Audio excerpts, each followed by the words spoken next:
what are the different types of resistances? Some of them are, people just not liking where things are going, right? Like they're like highly skeptical of where things are headed, or, maybe they feel threatened. And so, there's sort of some active sabotage, whether it's conscious or unconscious towards your project, right? And then there's just some that are just like changes of priority, like, something new is happening in the organization and what was important is no longer important, or the timeline you thought you had is not the timeline that you do have, et cetera, right? So I think there's two separate types of resistances that, while they both kind of create a sense of discomfort and anxiety within you as the innovator leading projects, how you deal with them is slightly different. So when it comes to things that are more people based, like the, being skeptical or the sabotage, like I think the first thing that we need to be conscious of is not becoming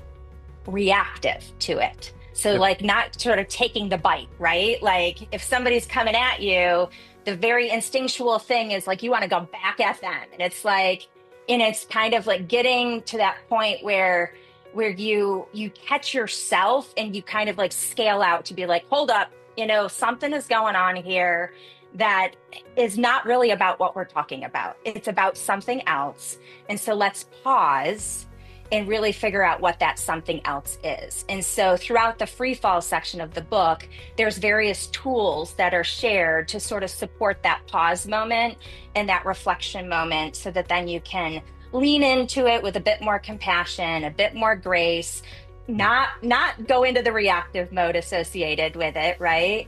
And then from the more like logistical aspects, you still can sort of take on that information, but you want to be like, no, I cannot reduce the timeline of this project by 3 weeks. That is not possible, right? Like you just kind of want to be like really resistant to that and saying, oh wait, hold up, if they need to reduce the timeline by 3 weeks, do they really need all of the deliverables in 3 weeks? Exactly. Or do they just Totally. need a portion of it for some meeting that's happening?